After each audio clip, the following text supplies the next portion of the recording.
Hello Internet, this is Sophia. The date today is June 4th, 2020, and the mail-in ballot that I requested on April 23rd, 2020 has yet to arrive, nor has the replacement ballot that was requested on May 26th of 2020 arrived yet either. And even though it was on that day that we received the promise that it would be sent, it wasn't until May 29th that it was sent, and surprise! As of yet, neither mail-in ballot has been received.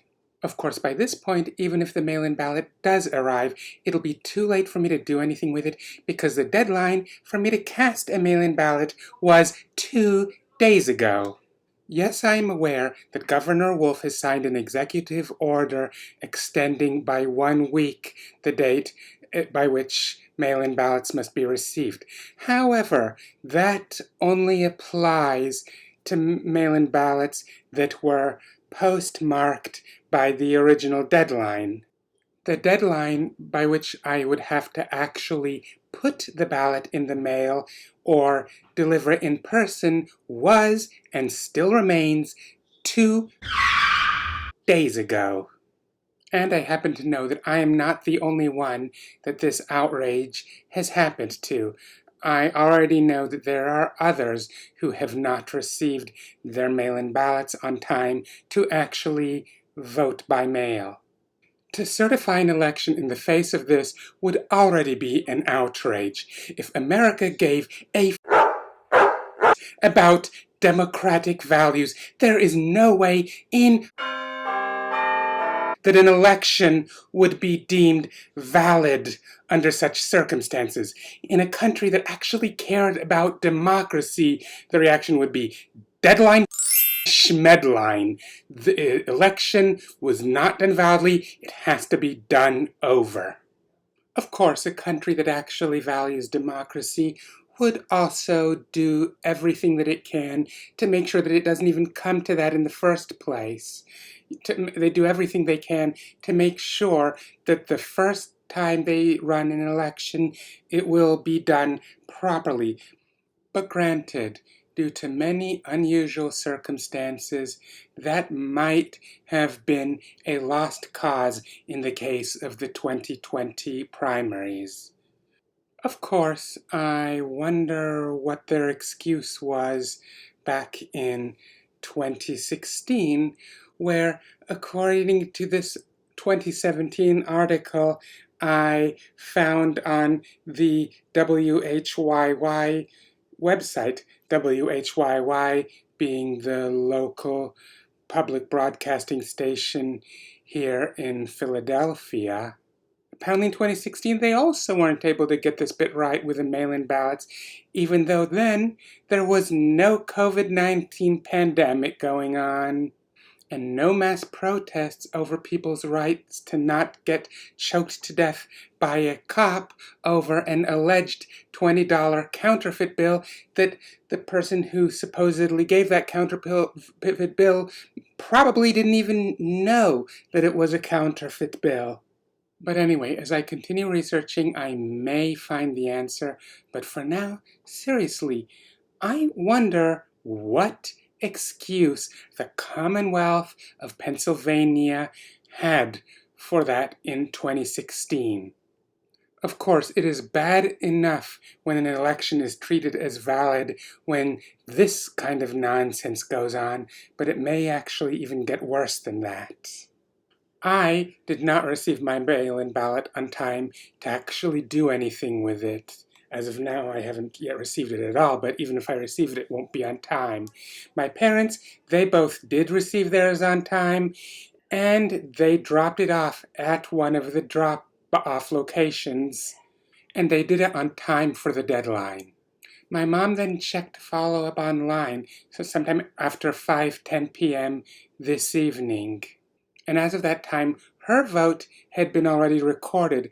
My dad's vote, however, is still pending, whatever that means. Scratch that, I now do know what pending means.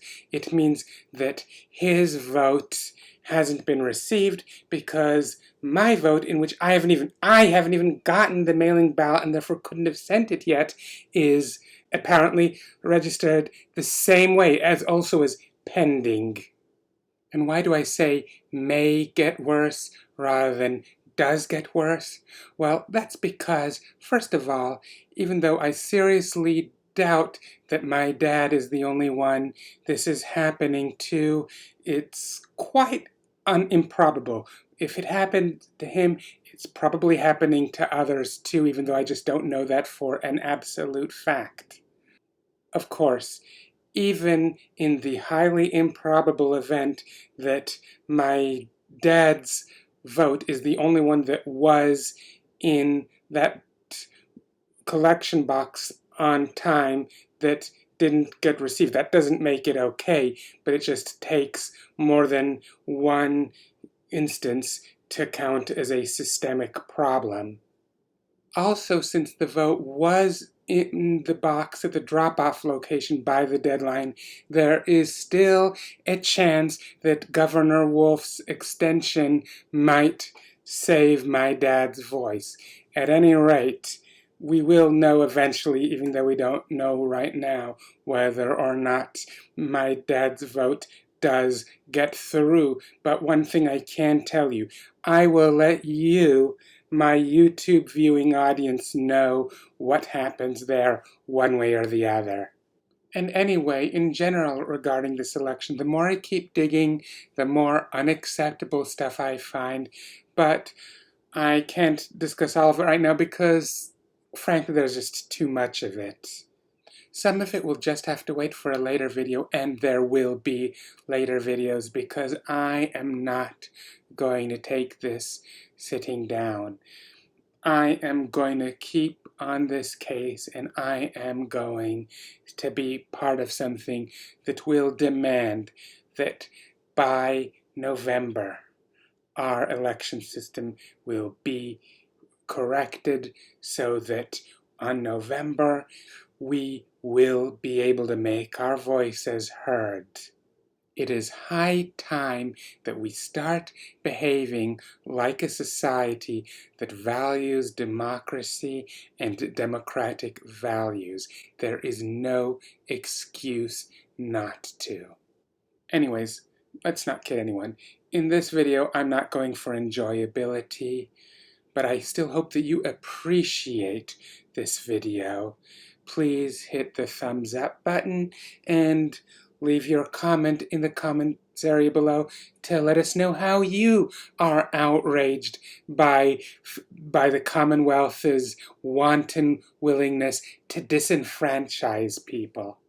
Make sure that you are subscribed to this channel and that the bell icon is active so as to increase the chance of you receiving notifications when I upload new videos to this channel in the future.